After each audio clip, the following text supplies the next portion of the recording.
ठीक है, हमने अपने बच्चों को लगा दिया इस दौड़ में कि बेटा ये तो लाना ही लाना है, ज़िंदगी इधर की उधर हो जाए। केमिकल्स की जो इन्वॉल्वमेंट है वो बहुत ज़्यादा है, आपकी ज़िंदगी में और आपकी बॉडी में ब्लॉकेजेस क्रिएट होना शुरू हो जाते हैं। बच्चे ने एक बहुत एडमेंट होकर सवाल किया था, हम क्यों बाहर जाएं?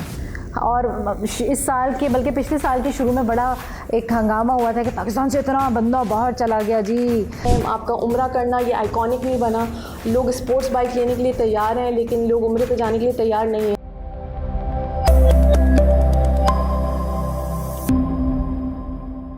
Let's look at the good side of Pakistan from the lenses of the teachers, the doctors, the explorers and the homemakers, the people who make Pakistan Pakistan. Catch me every week as we talk to different people and learn from their experiences so that we can work on building a better future because stories matter.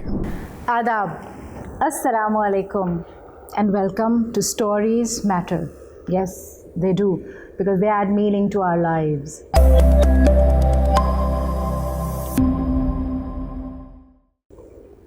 मेरे साथ आज एक बहुत ख़ास शख्सियत मौजूद हैं. We belong to the teachers fraternity. इसलिए आज मैं बहुत एक्साइटेड हूँ और इस पॉडकास्ट के अंदर मेरी जज्बाती जो खुशी है या जज्बातियत है वो आपको शायद ज़्यादा नज़र आएगी बिकॉज़ मेरी गेस्ट भी एक टीचर हैं और सिर्फ आम टीचर नहीं हैं, बहुत पैशनेट टीचर हैं. अस्सलाम वालेकुम अलीना. कैसी हैं? मैं ठीक हूँ, आप कैसी हैं? अलीना जो हैं ये इस वक्त पाकिस्तान विज़िट कर रही हैं. इनकी यहाँ पे बहुत कंट्रीब्यूशन है. She has been teaching, she taught in Iqra, IOBM, Zabist. इनका कॉर्पोरेट वर्ल्ड में भी बहुत, कॉर्पोरेट सेक्टर में भी बहुत कंट्रीब्यूशन है. बट उसके साथ साथ she kept on teaching because she simply loves teaching. इन्होंने इस वक्त जो इनकी बेस है वो है इटली. कौन सी जगह है? बोलोनिया यूनिवर्सिटी, जो कि इस वक्त दुनिया की टॉप 200-150 यूनिवर्सिटीज़ में उसका शुमार होता है. ये क्या कर रही हैं और इनकी बात, इनका जो एम्फेसिस होगा वो किस तरफ है, क्या है? Let's just talk to her instead of you listening to me. Yes Alina, बताइए कि आपका इस वक्त हमारे साथ, why am I so passionate in talking to you and what you have in store for us. इस वक्त मेरा मिशन है पाकिस्तान की जो यूनिवर्सिटीज़ हैं, कॉलेजेस हैं और स्कूल्स हैं, स्पेशली वो स्टूडेंट्स जो 16 to 18 के एज ब्रैकेट के अंदर आते हैं, उनके करिकुलम में हम डिजिटल स्किल्स को इंट्रोड्यूस करा दें एज़ पार्ट ऑफ करिकुलम. उसमें हमें कन्विंस करना पड़ेगा HEC को भी, उनसे भी हमारी इनफॉर्मल टॉक्स चल रही हैं, बोर्ड ऑफ इंटरमीडिएट से भी हमारी टॉक्स चल रही हैं, ताकि बच्चे जो डिजिटल स्किल्स बाहर से इक्विप कर रहे हैं वो उनको यूनिवर्सिटी कॉलेज में ही मिलें.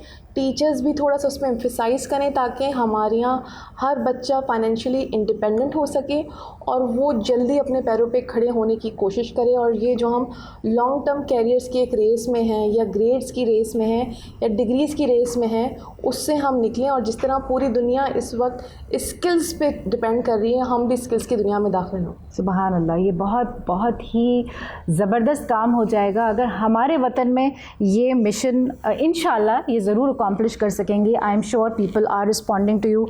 We did at L2L Academy. She was here today for a session. हमारे स्टूडेंट्स के साथ इन्होंने बात की एंड अल्हम्दुलिल्लाह you got a good response. And yes, हमें इस टैबू को, हमें इस लिमिट को तोड़ना है कि नहीं जी आप मास्टर्स करेंगे, बैचलर्स करेंगे या बियॉन्ड दैट जाएंगे तो ही आप कमाना शुरू करेंगे. आप उससे पहले भी शुरू कर सकते हैं कमाना, और पढ़ाई भी साथ साथ जारी रख सकते हैं. अलीना, यहाँ पे एक चैलेंज मुझे महसूस होता है. पेरेंट्स अक्सर ये समझते हैं, and I don't blame them actually and also the teachers, कि अगर बच्चे पढ़ाई के साथ साथ कमाने लग जाएं तो वो डिस्ट्रैक्ट हो जाते हैं. फिर वो कहते हैं अच्छा पढ़ने की क्या ज़रूरत है. हाँ, मेरा तजर्बा जो रहा है, मेरा ख्याल है कि जो एंटरप्रेन्योर स्किल्स होती हैं वो 10 इयर्स के बाद डेवलप होना शुरू हो जाती हैं. और एक दफ़ा अगर आप ये 10 to 14, 10 to 16 की एज को मिस कर देंगे तो इसका डेवलप होना मुश्किल हो जाएगा. अच्छा, दूसरा जो हमारे यहाँ कॉन्सेप्ट आता है या हमने जो वेस्ट से कॉन्सेप्ट लिया हुआ है कि अगर एक बच्चा काम कर रहा है तो वो चाइल्ड लेबर है और ये तो हम ज़्यादती कर रहे हैं, तो इसका हमारे रिलीजन से और इसका हकीकत से कोई ताल्लुक़ नहीं है. ये कैपिटलिज्म का मॉडल है और ये वेस्ट की वैल्यूज़ हैं। ये हमारे मॉडल के हिसाब से और हमारे रिलीजन के हिसाब से नहीं है। अगर ऐसा होता तो हमारे प्यारे नबी जो बहुत ही यंग एज में यतीम हो गए थे और वो अपना हर काम अपने हाथ से करते थे, ये सब चीज़ें हमारे यहाँ प्रेजेंट ना होती। हमारा विरसा कुछ और है, हमारी सकाफ़त कुछ और है, हमारा रिलीजन कुछ और है। तो हमें अपनी वैल्यूज़ को अडॉप्ट करना है, वेस्ट की वैल्यूज़ को अडॉप्ट करके हम ज़्यादा अरसे तक नहीं चल सकते, सर्वाइव ही नहीं कर सकेंगे। क्योंकि देखिए ना, हिस्ट्री में तो मौजूद है कि सिंध फतह किया मोहम्मद बिन कासिम ने 17 साल की उम्र में। ऐसे कैसे कर लिया होगा 17 साल की उम्र में? वो क्या स्ट्रेटिजिक थिंकिंग डेवलपमेंट हुई होगी, वो क्या टीम बिल्डिंग या लीडरशिप क्वालिटीज़ होंगी मोहम्मद बिन कासिम के अंदर। कॉलेज वॉलेज तो नहीं गया होगा वो। आपने अपने बच्चों को ग्रेड्स में जो फंसाया हुआ, हमने ग्रेड के रूप में डाल दिया। वो कहते हैं ना कि यूँ कत्ल से बच्चों के वो बदनाम ना होता, अफसोस के फ़िरौन को कॉलेज की ना सूझी। कि हमने अपने बच्चों को लगा दिया इस दौड़ में कि बेटा ये तो लाना ही लाना है, ज़िंदगी इधर की उधर हो जाए, मगर बाकी चीज़ें हम भूल चुके हैं। जैसे कि मेरे उस्ताद सलमान आसिफ सिद्दीकी साहब कहते हैं, हम इम्तिहान जीत जाते हैं और बच्चे हार जाते हैं। तो ये वाली बात है। अच्छा अलीना, ये बताइए कि हमारे यहाँ इस वक्त बहुत बड़ा एक इशू चल रहा है डिवोर्स रेट का, कि कपल्स शादी होते ही सुनने में आता है कि जी वो XYZ रीज़न्स की वजह से डिवोर्स हो गई। एज बहुत ज़्यादा या तो हो जाती है अपने करियर की तलाश के अंदर। What's your take on that? देखिए, इसकी भी एक बहुत बड़ी वजह ये है कि आपके जो प्रोफेशंस डिज़ाइन हुए हैं उसमें आपकी एज बढ़ जाती है। अच्छा, ये जो प्रोफेशंस हैं, ये जो हमारा कॉलेज का यूनिवर्सिटी का पूरा सिस्टम है, हमने वेस्ट से पूरा लिया हुआ है और हम वेस्ट के साथ ही इक्वलेंसी करने के लिए चल रहे हैं और उसी की कोशिश में रहते हैं। जबकि वेस्ट में रिलीजन उनका ख़त्म हो चुका है, उनकी वैल्यूज़ कुछ और हैं और उनकी जो लाइफ होती है, मैरिटल लाइफ या रिलेशनशिप की लाइफ, वो बहुत जल्दी स्टार्ट हो जाती है।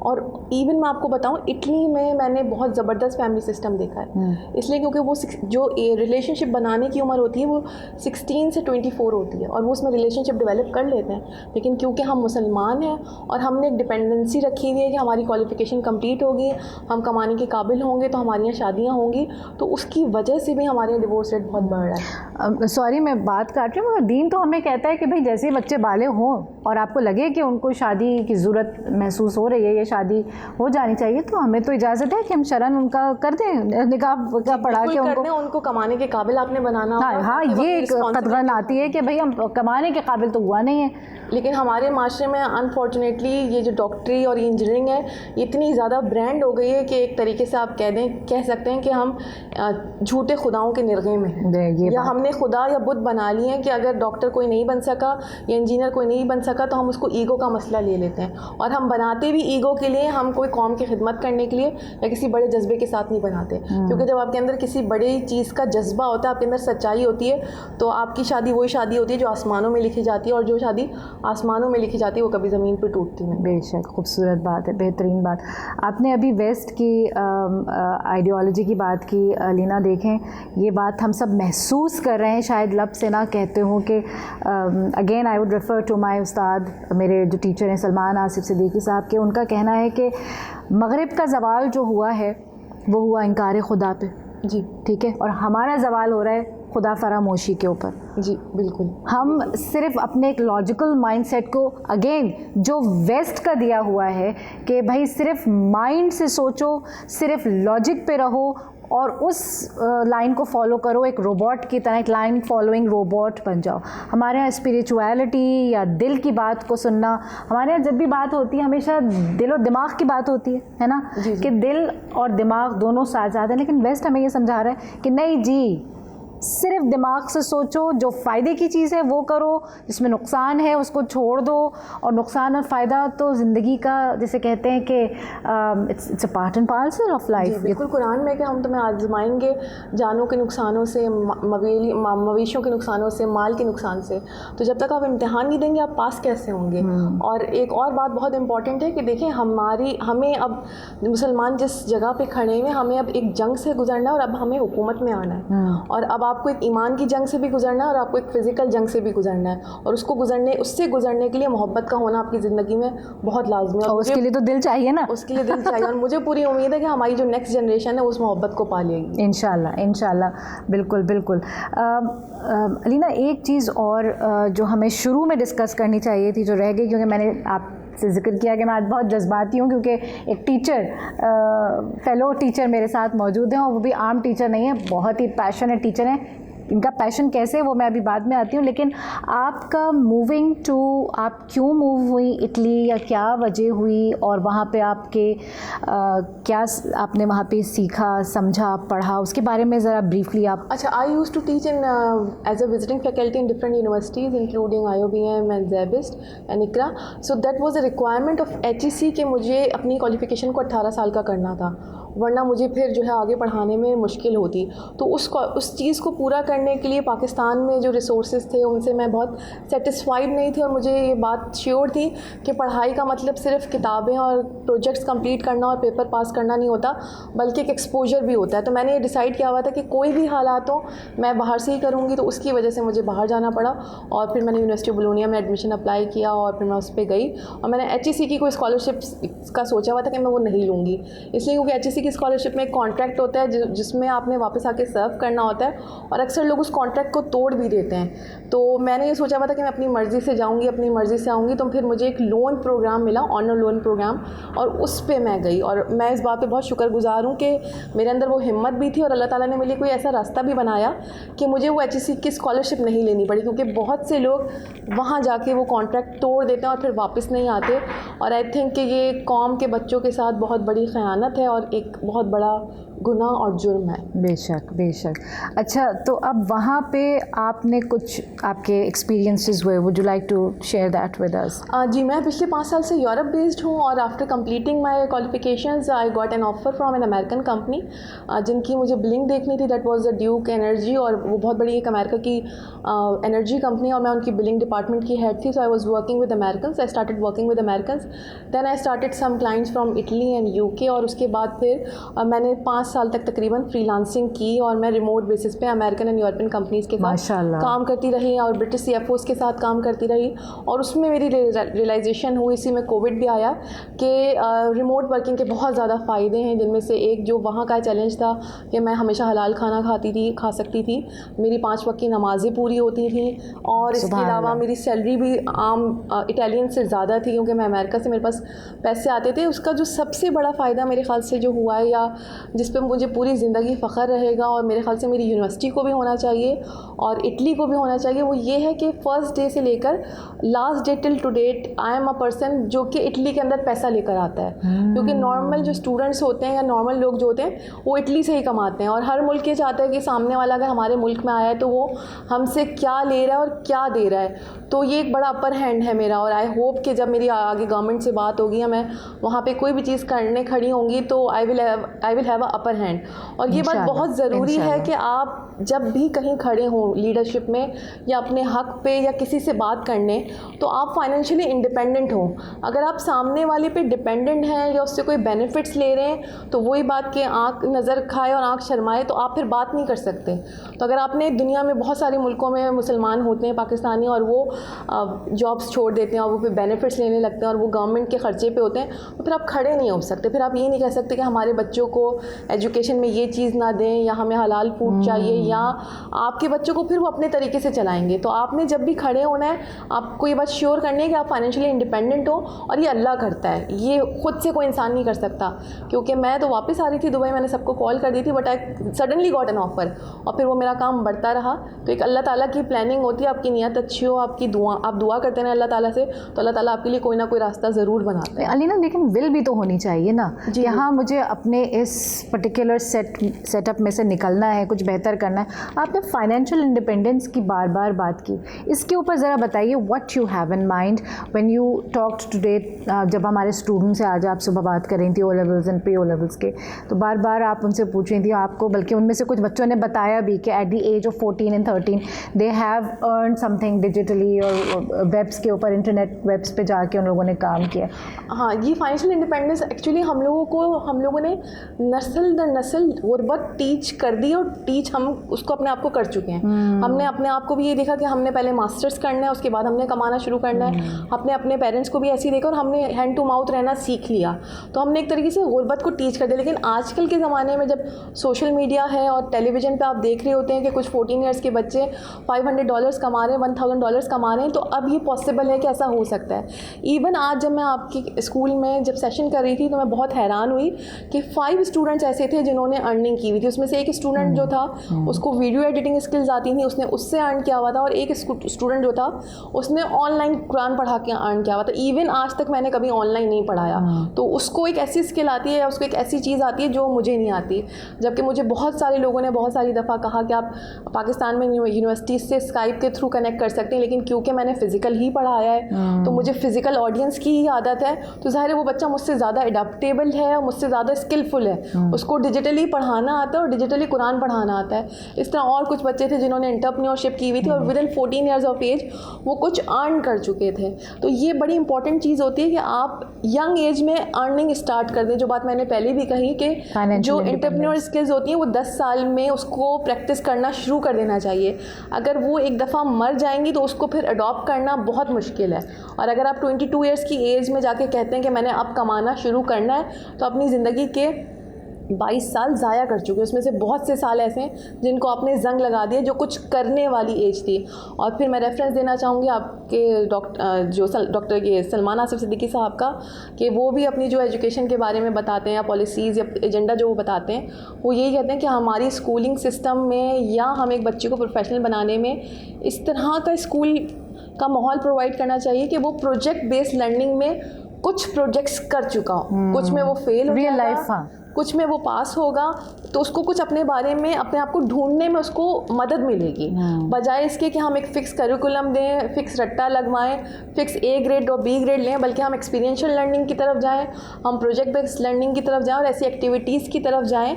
इवन अब से कुछ साल पहले मैंने आपके फेसबुक पे देखा था कि आपके यहाँ कैंटीन बच्चे रन करते हैं। जी, अब भी करते हैं। और वो खुद से बिज़नेस मॉडल को प्रैक्टिस करते हैं, खुद से वो खाना बनाते हैं, चीज़ें बनाते हैं और ख़ुद से वो सेलिंग करते हैं। तो ये बहुत अच्छी चीज़ है कि वो स्कूल की अंदर ही इस चीज़ को प्रैक्टिस कर रहे हैं, जहाँ पे कोई उनको जो है वो देखभाल भी कर सकता है, उनकी मॉनिटरिंग भी कर सकता है, उनको गाइड भी कर सकता है। इवन एक आपका एक ग्रुप है जिसका नाम कोई फाइनेंस काउंसिल है। जी, फाइनेंस का बच्चा था, उसने स्टूडेंट काउंसिल वाले बच्चे, उनमें से वो हेड्स हैं। फाइनेंस की कोई कमेटी बनी हुई है जो सारे इवेंट्स के फाइनेंस को, बजट्स को मैनेज करते हैं। So that's a very good thing. जो चीज़ जाकर उन्हें यूनिवर्सिटी या कॉलेज में करनी है वो आज से उसके लिए तैयार हैं और वो प्रैक्टिकल लाइफ के कोई भी काम को, चैलेंजेस को अपनी काउंसिल्स ही मिलकर उसको सॉर्ट आउट कर सकते हैं। तो that is a very good thing. जज़ाकल्लाह फॉर कॉम्प्लीमेंटिंग ऑन दैट।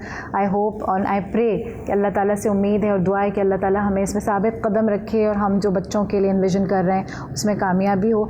लेकिन अलीना, एक पता बड़े दर्द दिल की बात मैं शेयर करूं कि यही कैंटीन ड्यूटी बाज़ औक़ात हमारे लिए बड़ी पेनफुल हो जाती है, जिसमें कि हम ये चाहते हैं कि बच्चे कुछ प्रिपेयर करके लाएं घर से, मगर वहाँ XYZ रीज़न्स की वजह से वो बाज़ार से सिर्फ समोसे लेकर आ रहे होते हैं और वही यहाँ पे सेल आउट कर रहे होते हैं। बट वी से कि फ़ाइन, कम अज़ कम उनको ख़रीद के और यहाँ पे सेल करना, ये तो कम अज़ कम वो सीख रहे हैं ना। घर से नहीं बना के लाए तो कोई बात नहीं, लेकिन वी डिस्करेज दैट एक्चुअली कि समोसे या बेकरी आइटम्स ना लाएं, कुछ मैक्रोनीस, कुछ पास्ता वगैरह बना के लाएं, क्योंकि उसमें उनको फिर वो यूनिट्स का पता चलता है कि अच्छा इतने लोगों के लिए मुझे इतना ख़रीद के लाना है। That is also very crucial कि आप समझें तो कि 50 लोगों के लिए आपको जो ख़रीद के लाना है उसमें आपकी इन्वेस्टमेंट हो रही है ना। ये एनी हाउ वी के आई कैन गो ऑन। अपना एक्सपीरियंस शेयर करूँगी। हम लोग, मैंने एक दफ़ा पिधम से एक कोर्स किया था, Pakistan institute of tourism and hotel management. जी, उसमें हमारी जो बेकिंग की क्लास थी, हमारे टीचर ने जिस दिन हमें ब्राउनी सिखाई,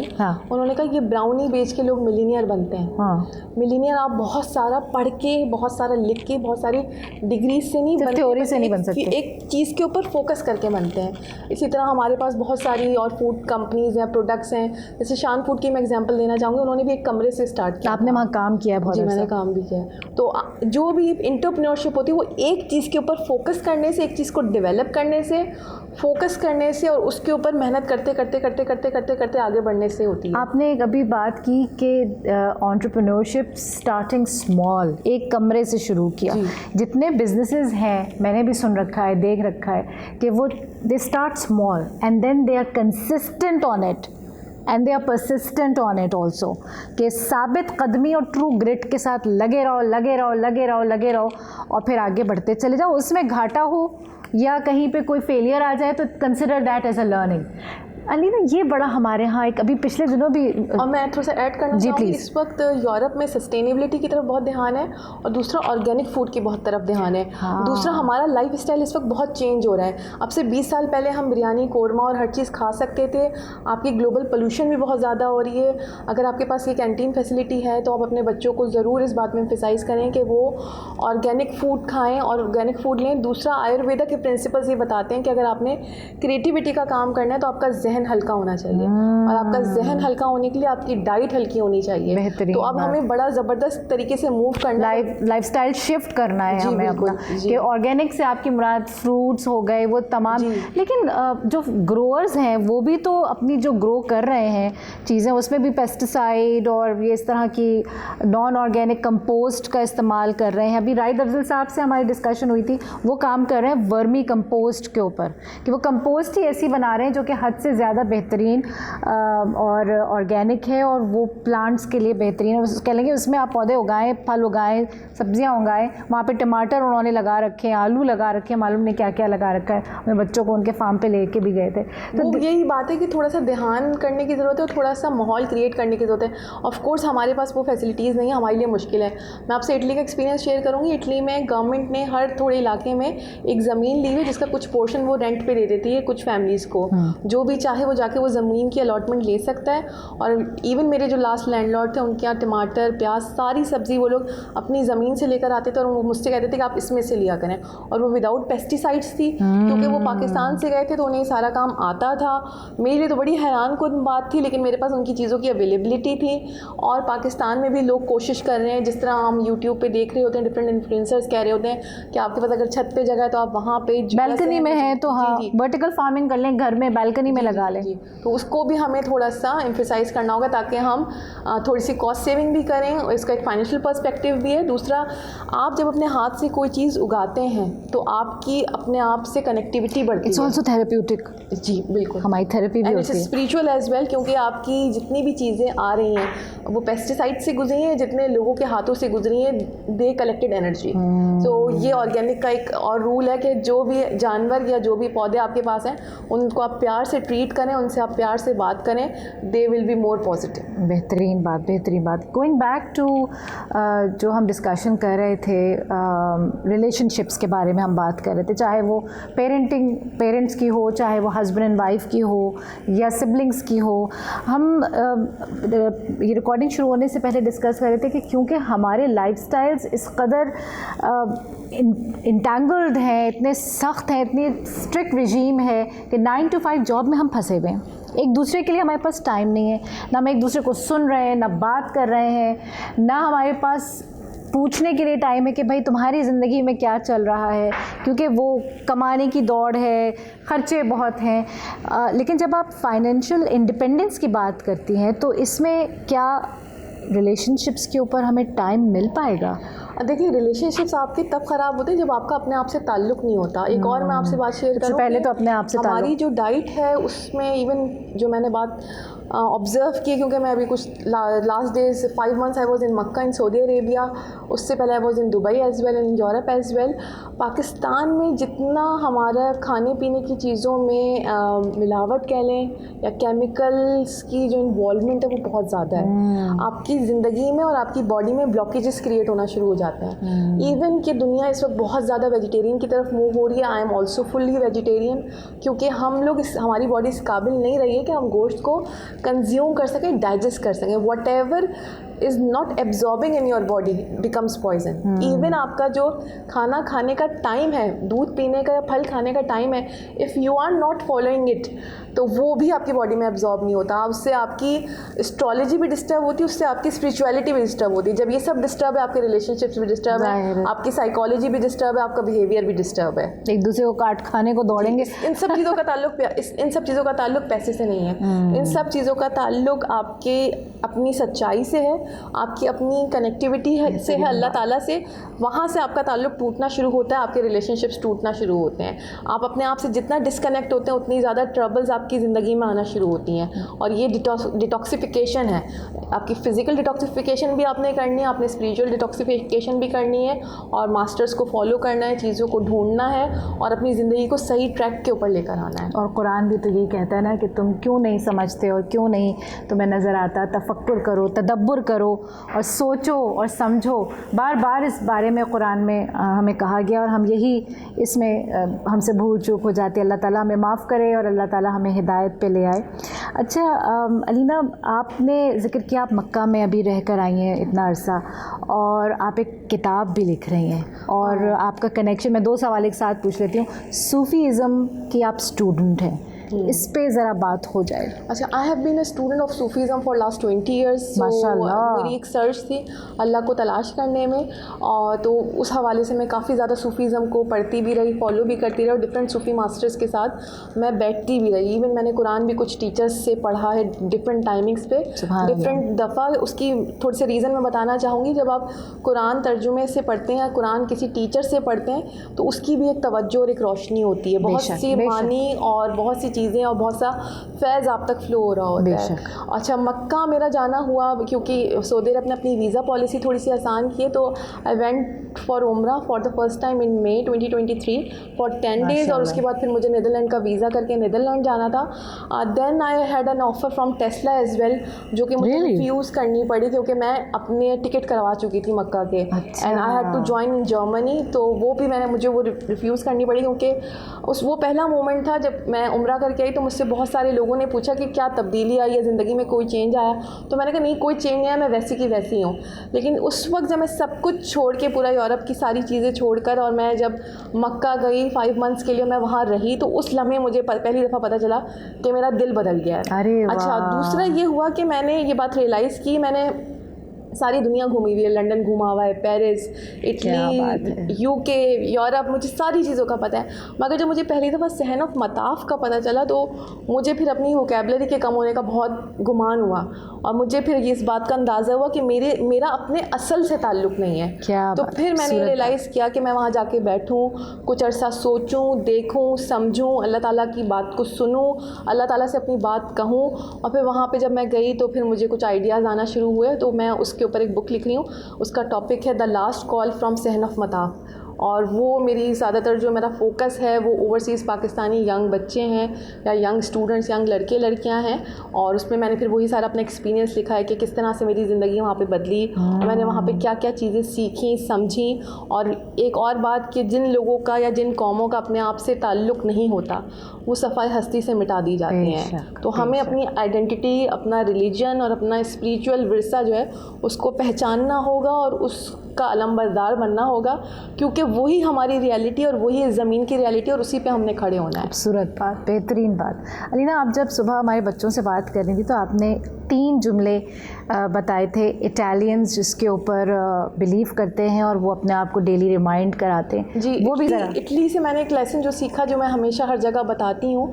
इटली के लोग कहते हैं कि we are Italian, we speak Italian, we eat Italian, we wear Italian. वो कहते हैं हम अपनी ज़बान बोलेंगे, हमें अपनी ज़बान पे भरोसा है, हमें अपनी ज़बान पे यकीन है। क्या बात है। हम अपना खाना खाएंगे, स्पैगेटी पिज़्ज़ा वो खाते हैं अपना, हम उनका स्पैगेटी पिज़्ज़ा हम खा रहे होते हैं यहाँ पे। और वो ये कहते हैं कि हम अपनी चीज़ें इस्तेमाल करेंगे। ये आपका ब्रांड गुची हो गया, फ़ेरारी, लैम्बोर्गिनी, इन सब की फैक्ट्रीज़ हमारी यूनिवर्सिटी के पास थी बोलोनिया शहर में। वो हमें वहाँ लेके गए, विज़िट करवाया, पूरी दुनिया से ऑर्डर्स आए हुए थे। लेकिन वो ये कहते हैं कि हम किसी और के ब्रांड्स यूज़ नहीं करेंगे। वहाँ पर कोई फ़ॉरेन ब्रांड्स मैंने नहीं देखे खाने पीने के, ना ही वहाँ पे पाकिस्तानी कोई लोकल ब्रांड्स थे। तो मुझे ये बात समझ नहीं आती कि हमारे यहाँ सारे फॉरेन ब्रांड्स क्यों मौजूद हैं, और हम भी उनकी तरह अपनी ज़बान पे यकीन रखना, अपने लिबास पे, अपने खाने पे यकीन रखना, अपनी सकाफ़त पे यकीन रखना और अपनी चीज़ों पे यकीन रखना क्यों नहीं सीख सकते। एक बर्गर के लिए भी हमें कोई फ़ॉरेन फ्रेंचाइज क्यों चाहिए। बेशक, हम तो वो वाली मिसाल बन गए कि कौवा चला हंस की चाल और अपनी चाल भी भूल गया, कि हम भूलते चले जा रहे हैं कि हम अपनी चीज़ पे एक्चुअली प्राउड नहीं है। अब अलीना मेरा ख्याल है जितनी भी डेवलप्ड नेशंस हैं, जो कामयाब नेशंस हैं, वो इस बात पे प्राइड महसूस करती हैं। जी बिल्कुल। मैं आपको एक और बात आपसे शेयर करूं कि अगर आप उन्हें जाके अपनी चीज़ की इंफॉर्मेशन या इंट्रोडक्शन देंगे और कहेंगे कि हमें अपने ऊपर यकीन है, तो आपकी इज्जत करेंगे। अभी आप उनके मुल्क में जाके ये बताएंगे कि हम हर वक्त आपका पिज़्ज़ा और पास्ता खाते रहते हैं, तो वो आपकी इज्जत नहीं करेंगे। जब आप खुददार होते हैं, जब अपने आप पर खड़े होते हैं, तो पूरी दुनिया आपकी इज्जत करती है। ये वो वाली बात है जिस पे हमारे बड़े अक्सर कहा करते थे 16 आने दुरुस्त बात है, बिल्कुल। और मेरा ख्याल है हम ये बात भी अक्सर भूल जाते हैं। हम मगरिब की तायीद इस कदर करते हैं और उसकी मरूबियत से इस कदर हम शिकार हो चुके हैं, वहाँ की चकाचौंध ने हमारी आंखें खीरा कर दी हैं कि हम ये भूल गए कि हम किसी से कम नहीं हैं। और उसकी वही वजह, बेसिक वजह यही है कि हमारा अपने आप से, अपनी रूह से और अपने रिलीजन से जो कनेक्शन है वो टूट गया है। कुछ और भी वजूहात हैं, हमने इन चीज़ों को ब्रांड नहीं किया। एजुकेशन आपकी ब्रांड हो गई, लेकिन आपकी जो इस्लामिक एजुकेशन थी या जो स्पिरिचुअल एजुकेशन थी वो ब्रांड नहीं हुई। आपकी ये जो चीज़ें हैं, आपका उम्रा करना ये आइकॉनिक नहीं बना। लोग स्पोर्ट्स बाइक लेने के लिए तैयार हैं, लेकिन लोग उम्रे पे जाने के लिए तैयार नहीं है, इसलिए क्योंकि आइकॉन्स जो थे ना वो गए, ना हमने वहाँ जाके फ़ैसले किए, ना हमने वहाँ जाके शादियाँ की। अब जब हम चारों तरफ से फंस चुके हैं कि हमारे यहाँ अनफॉर्चुनेटली हर घर में डिवोर्स हो गए, लेकिन आज भी हम वहाँ जाने के लिए तैयार नहीं हैं। आज भी हम पता नहीं क्यों मायूं मेहंदी पे लाखों रुपए खर्च करने के लिए तैयार हैं। तो हमें अब सीधा रास्ता देखना होगा और हमें अपने फैसले वहीं पे जाके करने होंगे। अल्लाह ताला हम सबको हिदायत दे और बेहतरीन रास्ते पे ले आए और अपने उन बंदों में शामिल कर ले जिसको वो पसंद करता है और उसके पसंदीदा बंदे हैं। अलीना एक बात मैं ज़रूर यहाँ आपसे डिस्कस करना चाहूँगी कि आज सुबह में अगेन मैं रेफरेंस दे रही हूँ क्योंकि ताज़ा है जहन में। बच्चे ने एक बहुत एडमेंट होकर सवाल किया था, हम क्यों बाहर जाएँ। और इस साल के बल्कि पिछले साल के शुरू में बड़ा एक हंगामा हुआ था कि पाकिस्तान से इतना बंदा बाहर चला गया। जी आपने आज बच्चों को समझाया कि जब ये शिफ्ट होता है या जब ये मूवमेंट होती है तो इसके नतीजे में कुछ पॉजिटिव भी होता है। जी मैंने यही कहा था कि ये इसको सिर्फ ब्रेन ड्रेन कहा जाता है, जबकि मैं इसको ब्रेन मूवमेंट और ब्रेन डेवलपमेंट कहती हूँ। FIA की रिपोर्ट के मुताबिक ऑलमोस्ट 80 लाख पाकिस्तानी यानी 88 मिलियन पाकिस्तानी बाहर गए, जो कि बहुत अच्छी बात है। उससे होगा ये कि वो जब वापस लौटेंगे तो वो एक आज़ाद पाकिस्तानी बन के लौटेंगे, उनका जहन खुलेगा, उनका शुक्र का लेवल बढ़ेगा। और एक और बात मैंने रिसेंटली कहना शुरू की है कि या तो वो अपना कलमा पढ़ाने गए या वो अपना कलमा छोड़ने गए। तो मुझे पूरी उम्मीद है कि वो अपना कलमा पढ़ा कर आएँ इंशाल्लाह। उम्मीद पैवस्ता रहे शजर से, उम्मीद बहार रख। तो उम्मीद यही है कि इंशाल्लाह बेहतरीन होगी, क्योंकि हमें उम्मीद रखनी चाहिए और उम्मीद पे ज़ाहिर दुनिया भी कायम है, ना उम्मीदी तो वैसे भी कुफ्र है। आपने एक और बहुत ही ज़बरदस्त बात की थी, शायद हमारे ऑडियंस के जहनों में भी ये ख्याल आ रहा हो कि आप क्यों बाहर ये सारा काम कर रही हैं। हाँ जी, ये आपके स्टूडेंट ने भी कहा था, बल्कि उसने इससे भी ज़्यादा क्लियर अंदाज में ये कहा था और ये पूछा ब्लंटली शायद कहा था कुछ, मिस हम बाहर जाके अपने स्किल से उनको फ़ायदा क्यों पहुँचाएं। हाँ। और ये बात बिल्कुल सही है। हाँ। कि असूलन तो ये होना ये चाहिए, उसने ये कहा कि असूलन ये होना चाहिए कि हम अपने स्किल से अपने आप को फ़ायदा पहुँचाएँ और हम दूसरे के मुल्क में जाके उनको फ़ायदा क्यों पहुँचाएँ।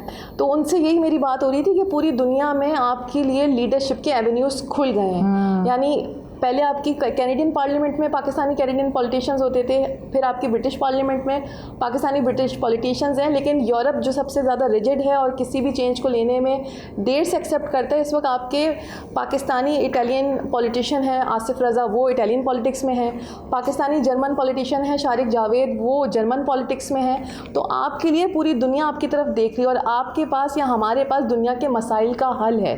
तो हमारे पास उनके मसाइल का हल है, तो हमें उन तक पहुंचना होगा। अपना मैसेज इस्लाम का या पीस का या जो भी हम अपना मैसेज देना चाहते हैं, उनके फोरम पे हमें अपने आप को प्रेजेंट करना होगा और उनसे उनकी लैंग्वेज में हमें बात करनी होगी। तो अपने आप को इनेबल करें प्लीज़। अपने अलीना का जो लुब्बे लुबाब है बात का वो ये है कि अपने बच्चों को इनेबल करें, अपने आप को इनेबल करें, फिक्सेशन से हटें।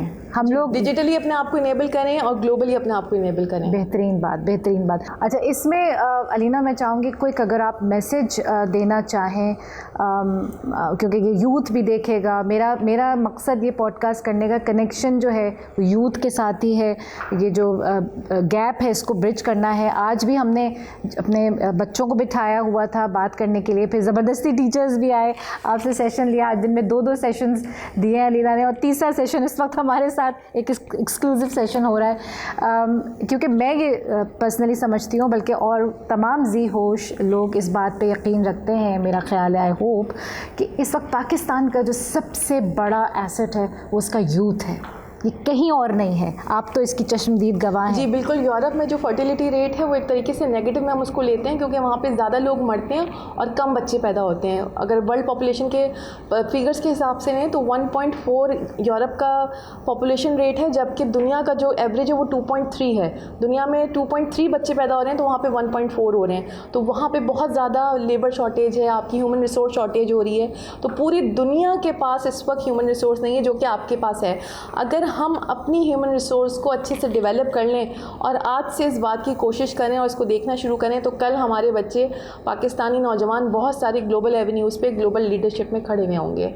बेहतरीन बात। और आखिरी बात अलीना, टीचिंग एंड टीचिंग का ये प्रोफेशन आप बहुत अहम अपनी ज़िंदगी में समझती हैं, बल्कि इसको ये जो अगर कहा जाए कि ये पैगम्बराना पेशा है, आप इसको इस हद तक अहमियत देती हैं, तो वाई? बिकॉज़ यूजुअली हमारे यहाँ लोग टीचिंग में आते हैं by chance, not by choice. ये उसकी थोड़ी सी वजह ये हुई कि हमने शायद हमसे एज अ माशरत, टोटल सोसाइटी, हमसे ये गलती हुई कि हमने टीचर्स को वो मकाम नहीं दिया जो देना चाहिए था। तो उसकी वजह से ये प्रोफेशन ब्रांड नहीं हुआ। थोड़ी सी गलती टीचर्स की भी है, क्योंकि ज़ाहिर है हम पे एक आजमाइश है। जब आपके ऊपर कोई आजमाइश डाली जाती है तो आपको फिर उसमें से गुजरना होता है और उसमें आपने फुल परफॉर्म करना होता है, अपने इखलास से, पूरी सच्चाई, नीयत की सच्चाई के साथ पूरी स्ट्रगल करनी होती है। तो ये इवन मैंने भी अभी कुछ अरसे पहले देखा कि कुछ फैकल्टी थी किसी यूनिवर्सिटी की और उनको फैकल्टी डेवलपमेंट की स्कॉलरशिप मिली जो कि उन्होंने मिस कर दी। तो इस प्रोफेशन को एक अमानत के तौर पर लेना चाहिए, ख़यानत के तौर पर नहीं लेना चाहिए। और इसमें ख़यानत हमें नहीं करनी चाहिए, क्योंकि ये एक कौम की अमानत है। जो बच्चे आपकी क्लास में बैठे हुए 40-50 बच्चे या 100 बच्चे या 200 बच्चे, वो आपके पास बहुत उम्मीद लेकर आएँ और आपके पास जो उनका हिस्सा है वो आपको उनको पूरा देना है। अगर आप वो हिस्सा पूरा नहीं देंगे तो आपका अपने आप से भी ताल्लुक़ ख़त्म होगा और कम होगा, और ये एक तरह का गुनाह है और एक तरह का जुर्म है। तो मेरा सजेशन सारी फैकल्टी को, सारे टीचर्स को यही है, क्योंकि बच्चों के पास जो टोटल एसेट है वो आप लोग हैं और आपके पास जो टोटल एसेट है वो आपके स्टूडेंट्स हैं। मेरे पास जो टोटल एसेट है वो ये कि मैं आपसे कनेक्ट करूं और जो ग्लोबल लीडरशिप में जिन लोगों को मैं जानती हूं उनसे कनेक्ट करूं। यानी हम सब एक चेन में जुड़े हुए हैं। अगर हम सब अपना अपना काम सही से करेंगे तो हम सब मिलके आगे बढ़ेंगे। लीडरशिप की डेफिनेशन ही होती है कि आपके हाथ में जो भी तलवार है, आपके हाथ में जो भी कलम है, आपके हाथ में जो भी वीडियो है, आपके हाथ में जो भी मोबाइल है, आपके हाथ में जो माइक है, आपके हाथ में जो भी एसेट है, उसको आपने ऐसे यूज़ करना है कि वो आपके फ़ायदे में हो और आप उससे लड़के लीडरशिप में आ जाएं। क्या बात। तो आपके पास कुछ और एसेट्स हैं, मेरे पास कुछ और एसेट्स हैं। मैंने अपनी ज़िंदगी में यही सीखा है कि जो कुछ आपके पास हो उसको ऐसे मूव करें कि उससे सबको फ़ायदा पहुँचे। बेहतरीन बात। और इस वक्त अलीना की बात सुनकर मुझे लग रहा है कि ये शेर इनके ऊपर बिल्कुल सादिक आता है कि इसी कशमकश में गुजरी मेरी ज़िंदगी की रातें, वही सोज़ साज़ रूमी, वही पेच व ताब राज़ी। कि एक टीचर की जो ख़ासियत है वो यही है कि वो सिर्फ लीड करता है रास्ता, becomes an inspiration. That is what is the job of a teacher. And उम्मीद है, दुआ है अल्लाह ताला से उन तमाम असातिज़ा के लिए जो अपने तय कुछ ना कुछ करने की कोशिश कर रहे हैं। आपके लिए बहुत सारी दुआएं हैं कि अल्लाह ताला आपको इस मकसद में कामयाब करे। हमें ऐसे टीचर्स की ज़रूरत है और सिर्फ देखने की ज़रूरत है। अलीना जैसे लोग हमें मिल गए, और भी बहुत सारे लोग होंगे। Do approach us, do talk to us, do use this platform to talk to the world like Alina did. और इंशाअल्लाह जैसे कि मैंने कहा कि अल्लाह ताला हमेशा लाइक माइंडेड लोगों को कहीं ना कहीं उनके पाथ्स क्रॉस कराता है, जैसे अलीना के साथ हो गया। हमारे बच्चों ने बहुत आज इनकी बात से इस्तिफ़ादा हासिल किया, हमारी फ़ैकल्टी ने इनके साथ बहुत इस्तिफ़ादा हासिल किया, और फिर हमने फटाफट अलीना के साथ ये टॉक रख ली, सेशन रख लिया पॉडकास्ट का। और आप लोगों के लिए भी उम्मीद है, अल्लाह से दुआ है कि ये सेशन फ़ायदेमंद साबित हो। बहुत शुक्रिया for taking out the time. She is leaving soon. Ramzan की गहमा गहमी और मसरूफ़ियत के बावजूद इन्होंने हमारे लिए टाइम निकाला। जज़ाकल्लाह माशाल्लाह, Thank you so much. बहुत शुक्रिया। एंड मैं उम्मीद कर रही हूँ कि जब हम नेक्स्ट टाइम मिलेंगे तो हम और डिटेल बात कर सकेंगे जब आप पाकिस्तान आइए। अच्छा, ये बात मैं क्विकली बता दूँ कि अलीना की पूरी फैमिली जो है वो बाहर है, ये ख़ास तौर से पाकिस्तान आती रहती हैं और बहुत ज़्यादा आती हैं और स्टूडेंट से कनेक्ट करती हैं और इंस्टीट्यूशन से कनेक्ट करती हैं कि ये अपना पैगाम, अपनी बात वहाँ लोगों तक पहुँचाएं। इवन मैं पिछले 5 साल से जब आ रही हूँ, मैं सबको कॉल्स कर रही हूँ, सारी यूनिवर्सिटीज़ को कॉल्स कर रही हूँ, क्योंकि मेरा फास्ट मास्टर्स था जब मैंने इटली में पढ़ा था कि मुझे 10 दिन के लिए कोर्स देना है, मुझे बच्चों से मिलना है, मुझे टीचर्स से मिलना है, लेकिन वो मुझे यही सुनने में आता है कि HEC के कुछ रूल्स एंड रेगुलेशंस ऐसे कि हम ऐसा नहीं कर सकते और मेरी समझ से बाहर है। और ये एक मेरा हाल नहीं है, शारिक जावेद के साथ भी हमारी एक पॉडकास्ट हुई थी, ओवरसीज़ पाकिस्तानी आंसुओं से रोते हैं कि हमें कुछ करने का मौका दिया जाए। उनसे कहें हम यहाँ तैयार बैठे, हमारे साथ मिलकर कर लें। We are yearning to learn and we love to learn. हम सीखना चाह रहे हैं, सिखाना चाह रहे हैं, हमारा नाम ही लर्न टू लर्न है। सीखना चाहते हैं हम, सीखना कैसे सीखें। वंस अगेन अलीना, बहुत जज़ाकल्लाह आपकी आमद का, इतनी मज़ेदार और इतनी इंसाइटफुल डिस्कशन का। I am feeling totally refreshed, wonderful day, wonderful way to end the day. और रमज़ान की बरकत, अल्हम्दुलिल्लाह कि इतने अच्छी शख्सियत से मुलाकात हुई, इतनी मीनिंगफुल बात हुई। जज़ाकल्लाह for watching and I hope I had the privilege of your time. Assalamu alaikum. Jazakallah khair for watching this video, and if you want to watch more videos like this, please subscribe our channel on the right or the left side, I'm confused, and keep watching. Thank you so much.